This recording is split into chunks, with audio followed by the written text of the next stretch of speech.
السلام علیکم دوستو، میں ہوں شہباز اکبر اور آپ دیکھ رہے ہیں شہباز آڈیو ٹیلز۔ یہ ہے امبر ناگ ماریہ سیریز مصر کی ملکہ کا دلچسپ ایپیسوڈ 7۔ شاہی دربار۔ فرعون مصر اخناتون کا دربار لگا تھا۔ فرعون کی سواری ابھی نہیں آئی تھی۔ اس کا سونے کا عالیشان تخت ابھی خالی تھا۔ تخت کے اوپر سونے کا چھتر پڑا تھا جس میں نہایت قیمتی ہیرے جواہرات جڑے تھے۔ 2 سیاہ فام حبشی باز کے سفید پروں کے بڑے بڑے مور چھل لیے ادب سے کھڑے تھے۔ دربار میں سارے درباری، امیر، وزیر، فوج کے اعلیٰ افسر، دوسرے ملکوں کے سفیر، پجاری، سیاستدان، دانشور اور ملک کے چنے ہوئے لوگ شاہی لباس پہنے انہیں چاندی کی زرنگار کرسیوں پر بیٹھے بادشاہ کی آمد کا انتظار کر رہے تھے۔ سپہ سالار قہرمان بھی وہاں شاہی وردی پہنے موجود تھا۔ اس کے پاس ہی امبر انتہائی بیش قیمت کپڑوں میں ملبوس دوسرے درباریوں کے ساتھ کرسی پر بیٹھا تھا۔ فرعون اخناتون کے عہد میں مصر نے بڑی ترقی کی تھی۔ وہ دور مصر کی قدیم تہذیب کے عروج کا دور تھا۔ بڑے بڑے اہرام میں مصر تعمیر ہو چکے تھے۔ ملک میں خوشحالی تھی، لوگ محنت سے کام کرتے تھے۔ دریائے نیل پر بند مار کر سیلاب کی تباہ کاریوں کو روک لیا گیا تھا۔ دنیا کے ہر مہذب ملک کا سفیر فرعون مصر کے دربار میں موجود تھا۔ اخناتون نے کئی ملکوں کو فتح کر کے اپنی سلطنت کو بحیرہ روم کے ساحلوں تک بڑھا لیا تھا۔ اس وقت مصر کی حکومت دنیا کی سب سے بڑی حکومت تھی۔ فرعون کا دربار کا شان و شوکت دیکھ کر محسوس ہوتا تھا کہ یہ دنیا کے سب سے بڑے شہنشاہ کا دربار ہے۔ دربار کے در و دیوار سے دبدبا، رعب، عظمت اور شوکت ٹپکتی تھی۔ قہرمان کو پتہ چل گیا تھا کہ امبر اس کے بھیجے ہوئے سپاہی کو ہلاک کر کے اور فرعون کی جان بچانے کے صلے میں دربار میں داخل ہوا ہے۔ اسے اس بات کا بڑا صدمہ تھا کہ اس کے جگری دوست کی وجہ سے اس کی سازش ناکام ہو گئی۔ اگر اس رات امبر سپاہی کو ہلاک نہ کرتا تو آج اخناتون کی جگہ سپہ سالار قہرمان مصر کے تخت پر بیٹھا ہوتا۔ لیکن وہ امبر کو کچھ نہیں کہہ سکتا تھا۔ پھر بھی یہ صدمہ اس کے دل پر نقش ہو گیا تھا اور وہ امبر سے نفرت کرنے لگا تھا۔ امبر کو دربار میں شاہی حکیم کا مقام حاصل کرتے دیکھ کر اس نفرت میں اور اضافہ ہو گیا تھا، مگر قہرمان نے دل کی بات دل ہی میں رکھی تھی اور امبر کی طرف مسکرا کر دیکھ رہا تھا۔ بلکہ دربار میں داخل ہوتے دیکھ کر اس نے امبر کو گلے لگا لیا تھا اور مبارکباد دی تھی۔ تم نے بہادری کا کام کیا ہے امبر، فرعون کی جان بچا کر تم نے اس کی محبت اور خوشنودی حاصل کر لی ہے۔ میری دعائیں تمہارے ساتھ رہیں گی، تم بہت ترقی کرو گے۔ شکریہ قہرمان، تم میرے جگری دوست ہو۔ اس وقت اگر تمہیں خوشی نہیں ہوگی تو پھر کس کو خوشی ہوگی؟ میں تمہاری دعاؤں کے لیے تہ دل سے شکر گزار ہوں۔ اس کے باوجود امبر کا دل بھی قہرمان کی طرف سے صاف نہیں تھا۔ اسے معلوم تھا کہ قہرمان اس سے ناراض ہے کیونکہ اس نے فرعون کی جان بچا کر قہرمان کے منصوبے پر پانی پھیر دیا تھا، لیکن اوپر سے وہ بھی قہرمان سے خندہ پیشانی کے ساتھ باتیں کر رہا تھا۔ اتنے میں بڑے زور سے سینکڑوں محفریوں نے بچ کر فرعون مصر کے دربار میں تشریف لانے کا اعلان کیا۔ سارا دربار ادب سے اٹھ کھڑا ہو گیا۔ اس سے پہلے جب فرعون مصر دربار میں داخل ہوتا تھا تو سارے درباری سجدے میں گر جایا کرتے تھے، لیکن اخناتون نے انہیں ایسا کرنے سے منع کر دیا تھا کیونکہ اس کے خیال میں انسان کو سجدہ صرف خدا کے سامنے کرنا چاہیے۔ کم خواب اور اطلس کی والدہ ملکہ مصر نفریتی کے ساتھ خدمت گاروں اور محافظوں کے جلوے میں دربار میں داخل ہوا۔ ہر طرف ایک رعب سا چھا گیا، دربار میں سناٹا طاری ہو گیا۔ فرعون اور ملکہ بیش قیمت سونے کے تاروں میں منڈھا ہوا شاہی لباس اور سونے کے تاج پہنے تخت پر آ کر بیٹھ گئے۔ خدام ادب سے ایک طرف سر جھکائے کھڑے ہو گئے، غلاموں نے مورچھل ہلانے شروع کر دیے۔ درباری فرعون کا اشارہ پا کر اپنی اپنی کرسیوں پر بیٹھ گئے۔ دربار میں گہری خاموشی طاری ہو گئی۔ اس وقت کوئی زیادہ زور سے سانس بھی لیتا تو اس کی آواز بھی آ جاتی۔ وزیر دربار نے آگے بڑھ کر تخت کو بوسہ دیا اور عرض کی، حضور ملکہ نوبیہ کی جانب سے حضور کی خدمت میں تحائف پیش خدمت ہیں۔ اس کے ساتھ ہی اشوری اور سوڈانی غلام سروں پر سونے چاندی کے تشت لیے آئے اور بادشاہ اخناتون کی خدمت میں رکھتے گئے۔ یہ تشت چین کے سلک، سوڈان کے سیاہ چیتوں کی کھالوں، بحیرہ روم کے عود و عنبر، یمن کے سچے موتیوں، سمرقند کے سیاہ ہرن کی کستوری، افریقہ کے جواہرات اور گول گنڈا کے زمرد اور نوبیا کے کانوں سے نکلے ہوئے سونے کے سکوں سے بھرے ہوئے تھے۔ اس کے بعد سمیریا کے شہنشاہ کی طرف سے ہندی اور بابلی کنیزوں کا تحفہ پیش کیا گیا، جسے اخناتون نے شکریہ کے ساتھ واپس کر دینے کا حکم دیا۔ سمیریا کے شہنشاہ کو ہماری طرف سے شکریہ کا پیغام دینے کے بعد کہا جائے کہ ہم نے اپنی تمام کنیزوں کو آزاد کر دیا ہے، ہمیں اس قسم کے تحفوں کی ضرورت نہیں ہے۔ سمیریا کا سفیر نے ادب سے سر جھکا کر کہا، جو حکم شہنشاہ جہان۔ فرعون اخناتون کے وزیر دربار نے اور موصول ہوئے تحفوں کو پیش کرنا چاہا تو فرعون نے ہاتھ کے اشارے سے اسے منع کر دیا اور کہا، شام کی جانب سے اس نوجوان کو پیش کیا جائے جس نے کل رات صحرا میں ہماری جان بچائی تھی۔ دربار میں ایک دم سناٹا چھا گیا۔ سپہ سالار قہرمان کا چہرہ زرد پڑ گیا، بڑے پجاری ارشمس کا بھی رنگ اتر گیا۔ انہیں یوں محسوس ہوا جیسے فرعون پر ان کی سازش کا راز کھل گیا ہے اور ابھی وہ ان دونوں کے قتل کا حکم دے دے گا۔ قہرمان نے سوچا کہ اگر اس کے قتل کا حکم صادر کر دیا گیا تو وہ اس وقت آگے بڑھ کر فرعون کو قتل کر دے گا اور تخت پر قبضہ کر لے گا، پھر جو ہوگا دیکھا جائے گا۔ قہرمان ایک دلیر سپہ سالار تھا، اس میں ایسا کر گزرنے کی جرت تھی۔ وزیر دربار نے عطا فرش پر مارتے ہوئے کہا، نوجوان عنبر کو حضور شہنشاہ پیش کیا جائے۔ درباریوں کی قطار میں سے کرسی سے عنبر اٹھا اور فرعون کے سامنے آ کر 3 بار ادب سے سر جھکا کر کھڑا ہو گیا۔ فرعون نے کہا، ہمیں معلوم ہے کہ ہمارے خلاف کچھ لوگوں نے محض اس لیے سازش کی اور ہمیں ہلاک کرنے کی کوشش کی کہ ہم نے ملک سے جہالت دور کر کے ایک خدائے بزرگ و برتر کی پرستش کا حکم صادر کیا ہے۔ ہم نے اپنے ملک، اپنی قوم اور اپنے مذہب کو گناہ سے بچا لیا ہے۔ ہم نے ایک نیک قدم اٹھایا ہے، ہم اس سے پیچھے نہیں ہٹیں گے۔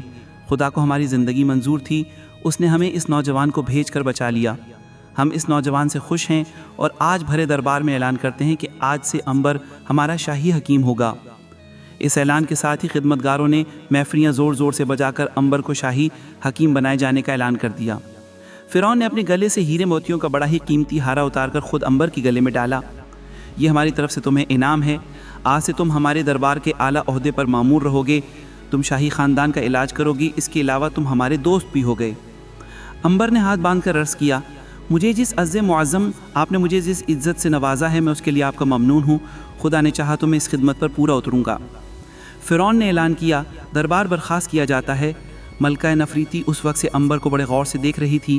اس کی ممتا نے ایک بار پھر جوش مار دیا تھا، اسے یوں لگ رہا تھا جیسے یہی وہ عنبر ہے جو اس کا بیٹا تھا۔ دربار برخاست ہو گیا۔ فرعون ملکہ کو ساتھ لے کر اپنی شاہی آئیوان کی طرف چل دیا۔ درباریوں نے آگے بڑھ کر عنبر کو مبارکباد دی۔ بڑے پجاری نے حسد کی نظر سے عنبر کو دیکھا۔ قرمان نے منافقت سے کام لیتے ہوئے عنبر کو گلے سے لگا لیا اور کہا، مبارک ہو عنبر، رب عظیم کی قسم آج کا دن میری زندگی کا حسین ترین دن ہے۔ تم اس لائق تھے کہ تمہیں شاہی حکیم کا عہدہ دیا جاتا۔ آج تمہارے اعزاز میں ایک زبردست دعوت ہوگی۔ یہ شاندار دعوت قرمان کے اپنے عالیشان مکان میں دی گئی۔ اس میں درباریوں کے علاوہ شہر کے تمام معزز زنترین لوگ بھی شریک تھے۔ ہر طرف کھانے پینے کے تشت لگے تھے، مہمان قہقہے لگاتے باتیں کرتے کھا رہے تھے۔ اس دعوت میں تلالہ بھی موجود تھی۔ عنبر نے اس کی طرف دیکھا تو وہ مسکرا کر آگے بڑھی اور اس نے عنبر کو مبارکباد دی۔ مبارک ہو عنبر، تمہیں امید ہے تم ہم لوگوں کا دربار میں ضرور خیال رکھو گے۔ عنبر نے کوئی جواب نہ دیا اور آگے نکل گیا اور درباریوں کے ساتھ باتیں کرنے لگا۔ تلالہ نے قرمان کو ہاتھ کے اشارے سے ایک طرف بلایا۔ کیا بات ہے تلالہ؟ عنبر تم سے ناراض کیوں ہے؟ میں ایک عرصے بعد تم سے مل رہا ہوں، کیا کوئی جھگڑا ہو گیا تھا؟ تلالہ نے کہا، ادھر انجیر کے درختوں میں آ جاؤ، میں تم سے ایک راز کی بات کہنا چاہتی ہوں۔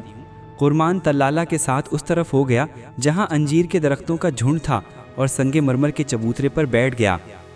وہ کون سی راز کی بات ہے جو تم مجھے کہنا چاہتی ہو؟ تلالہ نے ادھر ادھر غور سے دیکھا اور کہا، سن قرمان، جس نوجوان عنبر کو تم اپنا دوست سمجھتے ہو وہ کس کا بیٹا ہے؟ قرمان نے بڑے سکون سے کہا، رجال ماہر تعمیرات کا بیٹا ہے۔ غلط ہے، وہ رجال کا بیٹا نہیں ہے۔ قرمان نے مذاق سے قہقہ لگا کر کہا، تو کیا وہ تمہارا بیٹا ہے؟ تلالہ بولی، مذاق کا وقت نہیں ہے قرمان، میری بات غور سے سنو۔ عنبر مصر کا شہزادہ ہے، اس کے پاس شاہی خاندان کی مہر ہے۔ قرمان چونک پڑا، کیا کہا؟ عنبر مصر کا شہزادہ ہے؟ ہاں، اس کے پاس فرعون کی شاہی مہر ہے۔ تمہیں کیسے معلوم ہوا؟ وہ مہر عنبر نے خود مجھے دکھائی تھی۔ اس کے بعد تلالہ نے قرمان کو ساری کہانی سنا ڈالی کہ کس طرح عنبر نے اس سے شادی کی خواہش کی۔ تلالہ نے اس سے جراحی کے آلات ہتھیا کر اپنے غلاموں سے کہہ کر اسے مکان سے باہر پھینکوا دیا اور پھر کسی طرح انبر نے اسے شاہی مہر دکھا کر کہا کہ طلالہ نے جس نوجوان کے ساتھ شادی کرنے سے انکار کیا ہے وہ مصر کا شہزادہ ہے۔ قرمان سوچنے لگا، پھر ہاتھ ہلا کر بولا، نہیں، یہ کیسے ہو سکتا ہے؟ میں بچپن سے انبر کو جانتا ہوں، وہ رجال کے گھر میں پیدا ہوا، ہم دونوں چھوٹے چھوٹے تھے جب دریا کنارے کھیلا کرتے تھے، پھر وہ بھلا مصر کا شہزادہ کیسے ہو سکتا ہے؟ اس نے وہ مہر کہیں سے چرائی ہوگی۔ بہرحال جو کچھ بھی ہو، فرعون کی شاہی مہر اس کے پاس موجود ہے، تمہیں اس سے ہوشیار رہنے کی ضرورت ہے قرمان نے حسب عادت ایک زوردار قہقہا لگا کر کہا، طلالہ، قرمان ایک دلیر سے پسلار ہے، وہ کسی سے خوف نہیں کھاتا، ہاں لوگوں کو اس سے ضرور ڈرنا چاہیے۔ وہ دعوت میں آ گئے، قرمان انبر کے ساتھ باتیں کرنے لگا، پھر وہ اسے ایک طرف لے گیا۔ اس کے دل میں طلالہ کی بات نے ایک الجھن سی پیدا کر دی تھی۔ یہ ٹھیک ہے کہ وہ کسی سے خوف نہیں کھاتا تھا، مگر انبر کے پاس فرعون کی شاہی مہر کا ہونا خطرے سے خالی نہیں تھا، اور اگر کسی طرح یہ مہر قرمان کے پاس آ جائے تو وہ اس سے بڑا فائدہ اٹھا سکتا تھا۔ اس نے انبر سے کہا، انبر، تم میرے بچپن کے دوست ہو، اگر میں تم سے کوئی بات پوچھوں تو کیا سچ سچ بتاؤ گے؟ ضرور سچ سچ بتا دوں گا۔ تم مجھ سے کیا پوچھنا چاہتے ہو؟ کیا تمہارے قبضے میں فرعون کی شاہی مہر ہے؟ اور اگر ہے تو تم نے وہ کہاں سے حاصل کی تھی؟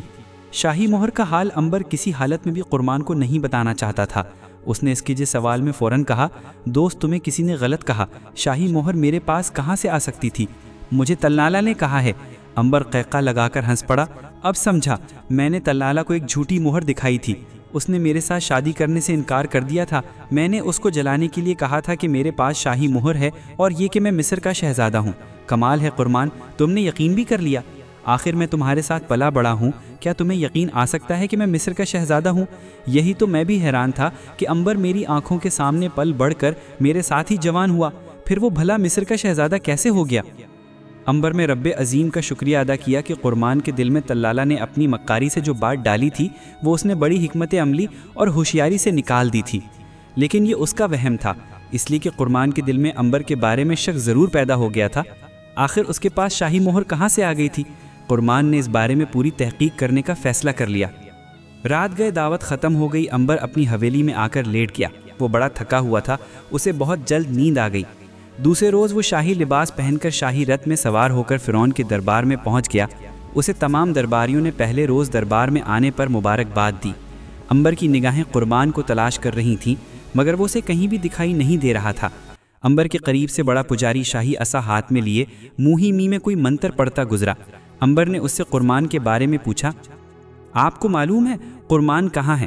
بڑے پجاری نے رک کر انبر کی طرف نگاہیں اٹھائیں اور بڑی رونق سے کہا، ہمیں سپہ سالار سے کیا کام، ہمیں کیا معلوم کہ وہ کہاں ہیں؟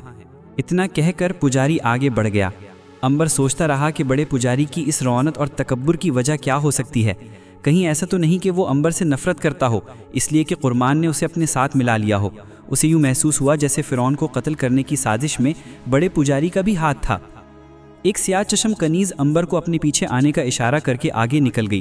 پہلے تو انبر ذرا ٹھٹکا اس خیال سے کہ درباری اسے ایک کنیز کے پیچھے جاتے کیا خیال کریں گے، مگر کنیز نے ستونوں کے پیچھے کھڑے ہو کر اسے دوبارہ اشارہ کیا تو وہ رک نہ سکا۔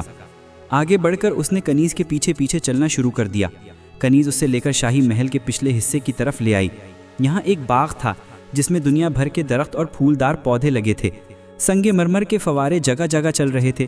ایک عالیشان بارہ دری کے اندر سنگ مرمر کے چبوترے پر فرعون کا بت لگا ہوا تھا۔